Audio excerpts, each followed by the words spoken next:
अस्सलाम वालेकुम दोस्तों, मैं वली रईस एंटरटेनमेंट की तरफ से आपकी खिदमत में हाजिर हूँ। अस्सलाम वालेकुम।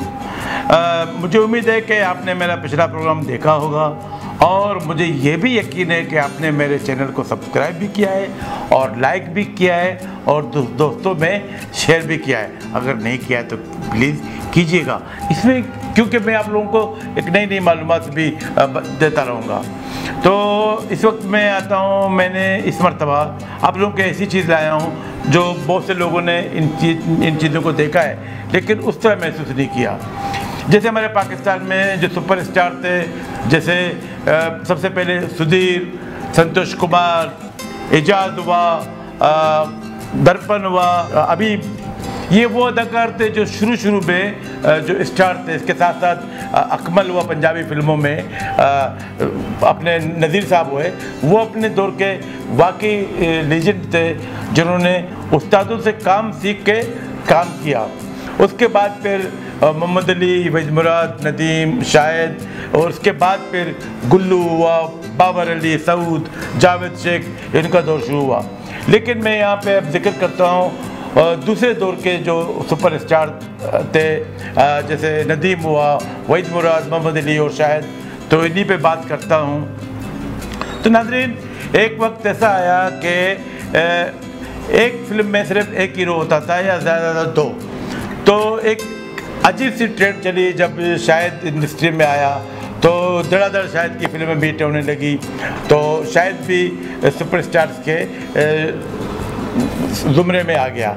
अब इस दौरान ये है कि नदीम साहब ने, जो कि सुपरस्टार्स का जो सही मानों में जिसको सुपरस्टार कहते हैं, जिसके नाम पे फिल्म बिकती है, वो नदीम साहब थे। तो मोहम्मद अली और वहीद मुराद के नाम पे भी तो फिल्में बिकती थी और वहीद मुराद, तीनों भी अपने हिसाब से बहुत बड़े अच्छे सुपरस्टार थे। एक वक्त ऐसा आया कि हमारे डायरेक्टरों ने क्या किया कि शायद तो अलग अपनी फिल्मों में सोलो हीरो आ रहा था, तो उन्होंने क्या किया कि मोहम्मद अली, नदीम और वहीद मुराद को लेकर फिल्में बनानी शुरू की। मुझे याद पड़ता है कि दुखी प्रेम नगरी ने एक बड़ा अच्छा वो एक मजमून लिखा था निगार अखबार में कि थोड़ा थोड़ा सा नदीम डालो, थोड़ा थोड़ा सा वहीद, और मोहम्मद अली से इनको चलाते जाओ जी। ये वो दौर था जब शायद की अकेली सोलो फिल्में सुपरहिट जा रही थी। शायद अलग फ्लाइट कर रहा था, तो इस साथ साथ मोहम्मद अली के साथ भी, वहीद मुराद के साथ भी, नदीम के साथ भी उसका पेयर चल रहा था, लेकिन वो सोलो फ्लाइट भी कर रहा था। तो मैं आज जिक्र करूंगा 3 ऐसी फिल्मों का जिसमें ये तीनों हीरोज़ थे, मोहम्मद अली, वहीद मुराद और नदीम। 3 फिल्में, और इत्तेफाक की बात ये भी देखें है कि 3 फिल्में तीनों सुपरहिट, लेकिन एक फिल्म एक हिस्से में आई। वो कैसे? वो ऐसे कि एक फिल्म में अगर मोहम्मद अली सबसे ज़्यादा उसका बेहतर कैरेक्टर था, सबसे ज़्यादा हावी था, तो इसी तरह एक फिल्म में वहीद मुराद और एक फिल्म में नदीम। उसकी तफसील कुछ यूँ है। एक फिल्म आई थी सबसे पहले फूल मेरे गुलशन का, ये आई थी 12 जुलाई 1974 को। इकबाल अख्तर इसके डायरेक्टर थे। ये एक बड़ी अच्छी स्टोरी थी और बड़ी घरेलू फिल्म थी। ये वाहिद फिल्म है जिसको मैं अब नहीं देख सकता। उस वक्त भी देख के हम रोते थे, और ख़वातीन के लिए तो ख़वातीन की तो चीखें निकल जाती थी, क्योंकि वो स्टोरी ऐसा है कि मोहम्मद अली और ज़ेबा दोनों मियाँ बीवी होते हैं। वहीद मुराद इनका भाई होता है। मोहम्मद अली की कोई औलाद नहीं होती है, तो वहीद की जब औलाद होती है तो वहीद कहता है कि भी मैं तो बाहर मुल्क जा रहा हूँ। अब बच्चा चूँकि मोहम्मद अली से मानूस है, मोहम्मद अली और ज़ेबा से, तो मोहम्मद अली और ज़ेबा बड़े अफसरदा होते हैं। फिर उसके बाद वहीद मुराद एक बड़ा फैसला करता है कि अपने बच्चे को मोहम्मद अली के हवाले करता है, कि उनको बोलता है कि आप ये बच्चा संभालो, समझ लो कि आपने जिस तरह मुझे पाला है आप उस तरह ऐसे बच्चे को पालो। वहीद मुराद बाहर जाता है, लेकिन एक रोड एक्सीडेंट में वो मर जाता है। वहीद मुराद उसकी बीवी मर जाते हैं, तो उस बच्चे को मोहम्मद अली और ज़ेबा पालते हैं। लेकिन कुछ अच्छा, इसी दौरान इनके पड़ोस में नदीम भी होता है जो बोला वाला सा करेक्टर करता है।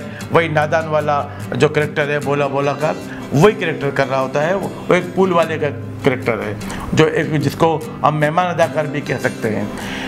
अच्छा, इसके बाद फिर ऐसा होता है कि बच्चे को कैंसर हो जाता है, बच्चा मर जाता है। अब आप खुद सोचो कि एक बच्चा जिसको उसके वालिदैन ने, जिन्होंने अडॉप्ट किया है, बड़े प्यार से पाला है, और बच्चे को कैंसर हो जाए और वो मर जाए तो उन वालिदैन की क्या हालत होती है, वो बयान से कासिर है। अच्छा, दूसरी बात यह कि हकीकत है मोहम्मद अली की औलाद नहीं है, मोहम्मद अली को वैसे ही बच्चों से प्यार होता है। उस फिल्म में मोहम्मद अली ने हकीकत से करीब होकर अदाकारी की है और बहुत ज़बरदस्त अदाकारी की है, जिसको हम अदाकारी नहीं कहते हैं, बल्कि मोहम्मद अली ने रियल काम किया उस फिल्म में। अच्छा, उसमें वहीद मुराद चूँकि मेहमान अदाकार होता है, इंटरवल से पहले उनका इंतकाल हो जाता है, और नदीम की भी 2-3 एंट्रियाँ हैं। नदीम को भी हम मेहमान कह सकते हैं, लेकिन नदीम की जो वो एंट्री है जब बच्चा मर जाता है, नदीम गांव से आता है, वो फूल लेकर बच्चे के लिए, उसकी क्या हालत होती है। बहुत ही दर्दनाक सीन था जिसको मैं यहाँ पे बयान करते हुए मेरे रोंगटे खड़े हो रहे हैं। इसी तरह ये फिल्म तो कामयाब गई, लेकिन इस फिल्म को हम मोहम्मद अली की फिल्म कह सकते हैं, लेकिन वहीद मुराद और नदीम के किरदार भी किसी से कम नहीं थे। अच्छा, इसी तरह फिर दूसरी फिल्म आई शमा। ये नज़र शबाब की फिल्म थी। नज़र शबाब अमूमन कॉमेडी, एक्शन और लास्ट में एक घर के सीन में उस फिल्म को वहाँ ख़त्म कर देते हैं। तो ये फिल्म आई थी 25 दिसंबर 1974 को, इत्तेफाक से ईद का भी दिन था। शमा के साथ नदीम की शराफत भी रिलीज़ हुई थी, लेकिन शमा फिल्म चूँकि एक मल्टी कास्ट फिल्म थी, इसमें बाबर शरीफ भी थी ज़ेबा, मोहम्मद अली, अलाउद्दीन, दीबा में मेन कैरेक्टर थी, ज़ेबा भी, तो बहुत अच्छी फिल्म थी। इस फिल्म में भी तीनों ने अपने अपने किरदार, मोहम्मद अली और नदीम भाई होते हैं। मोहम्मद अली गांव में रहता है, उसकी बहन गांव में होती है। वहीद मुराद बाबर शरीफ का भाई होता है, वो वहाँ से आता है गांव में, डॉक्टर होता है वहाँ इलाज के लिए, तो वहाँ दीबा को पसंद आता है, तो फिर दीबा को वो ये मोहम्मद अली से लेकर दीबा के साथ शादी कर लेता है। फिर दीबा को आता है, वहाँ उसकी माँ उस पर जुल्म करती है, और उसकी बहन बाबर शरीफ जो वहीद मुराद की बहन का किरदार से अदा किया है। अच्छा, जब नदीम आता है, हम पूछता है भी आपने मेरी बहन का रिश्ता किससे करवाया है, मोहम्मद अली से पूछता है, तो मोहम्मद अली कहता है में। लेकिन जब नदीम आके देखता है कि मेरी बहन इस घर में ब्याही गई है जहाँ मैं अपना रिश्ता लेके जाने वाला होता हूँ, और नदीम झूठ बोल बोल के कि मैं बहुत बड़े आदमी का बेटा हूँ, मैं दौलतमंद हूँ, लेकिन असल में वो गरीब सा होता है। अच्छा नासिर, तुम्हारे बड़े भाई और छोटी बहन तो अमेरिका में है ना, तो फिर तुम्हारी जमीनों की देखभाल कौन करता है? वो एक कारिंदा रखा हुआ है। अच्छा, फिर ये होता है कि नदीम को जब पता चल जाता है कि इसकी बहन इस घर में है और उस पर जुल्म हो रहा है, तो नदीम अपनी बहन का इंतकाम लेने के लिए एक ड्रामा रचाता है। इसके साथ ही मोहम्मद अली पे भी बड़े वो जुल्म होते हैं इस घर में। जब मोहम्मद अली आता है तो मोहम्मद अली को भी बेइज्जत करके घर से बाहर निकालते हैं। वो सीन भी बड़ा ये होता है कि वहीद मुराद पैसे रखता है अपने घर में, वहीद मुराद की बहन पैसे चुरा के ले जाती है, वो नदीम को देती है। नदीम से पैसे मोहम्मद अली के, नदीम अब वो पैसे मोहम्मद अली को देता है। मोहम्मद अली जब दीबा के घर में, वहीद मुराद के घर में, तो वो पैसे इसके जेब से निकलते हैं, तो दीबा पे चोरी का इल्ज़ाम आता है। वो बड़ा अच्छा सीन है। फिर मोहम्मद अली आके नदीम से फिर पूछता है कि आपने ये पैसे कहाँ से लाए हैं, इस पैसे ने तो हमें कहीं कहना छोड़ा। बड़ी अच्छी स्टोरी थी, लेकिन इस फिल्म को हम सही मानों में ये कह सकते हैं मोहम्मद अली का कैरेक्टर भी बहुत खूबसूरत था, लेकिन इस फिल्म को हम नदीम की फिल्म कहते हैं, क्योंकि वाइंड अप में सारा सब कुछ इस फिल्म की जो कहानी है वो सारा नदीम अपने हाथ में ले लेता है, और बल्कि पूरे फिल्म का बोझ नदीम अपने हाथ में लेता है। तो पहली फिल्म हुई मोहम्मद अली की, दूसरी फिल्म हुई नदीम की, तो जाहिर है तीसरी फिल्म तो वहीद मुराद की होनी चाहिए। बिल्कुल, जब जो पुल किले में वहीद मुराद ने अपने जो किरदार है, जो अदाकारी है, उससे हटकर जो किरदार अदा किया, इसमें विलन, नीम विलन का किरदार है।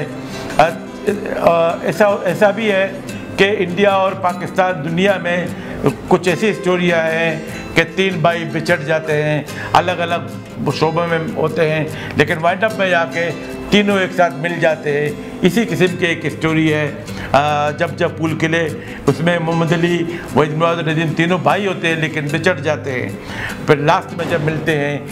लेकिन इस फिल्म में नदीम का कैरेक्टर भी बहुत अच्छा खूबसूरत है, जो एक पुलिस इंस्पेक्टर का होता है, मोहम्मद अली एक होते हैं और वहीद मुराद एक चोर स्मगलर इब्राहिम नफीस के हाथ में होता है। लेकिन जब उसको पता चल जाता है कि ये मोहम्मद अली और नदीम इसके भाई हैं तो वो अदालत में मर जाता है। ये भी बड़ी अच्छी स्टोरी थी। इस फिल्म को हम ये कह सकते हैं कि वहीद मुराद की फिल्म है। तो 3 फिल्में ऐसी हैं जिसमें हम बिलाशुबा हम तीनों को एक एक फिल्म का वो देते, क्रेडिट देते। तो नाज़रीन, ये था 3 फिल्मों पे मेरा तबसरा और ये मेरी अपनी ऑब्जर्वेशन है। मैंने खुद ही इन 3 फिल्मों को तीनों अदाकारों के हिस्से में बांट दिया। वो ऐसा कि 3 फिल्मों में तीनों अदाकारों को एक अलग अलग करैक्टर मिले हैं और उन्होंने बहुत अच्छा काम किया है। मसलन ये कि तीनों ने काम तो अच्छा किया अपने अपनी फिल्मों में, लेकिन तीनों के हिस्से में एक एक फिल्म आई है कहानी के हिसाब से। तो ये था मेरा आज का तबसरा इन 3 अदाकारों की 3 फिल्मों पे। नेक्स्ट प्रोग्राम में इंशाल्लाह मैं आपकी खिदमत में हाजिर हो जाऊंगा। उस वक्त तक के लिए इजाज़त दीजिए। लेकिन जाते जाते मैं फिर आपसे कहूँगा कि मेरे चैनल को सब्सक्राइब भी कीजिएगा, लाइक भी कीजिएगा और शेयर भी कीजिएगा। लेकिन अपने तबसरे के साथ मुझे आप लोगों का तबसरा बिल्कुल चाहिए होगा ताकि मैं अपने अगले प्रोग्रामों को उस तरह पेश कर सकूँ। उस वक्त तक के लिए इजाज़त दीजिए। अल्लाह हाफिज़।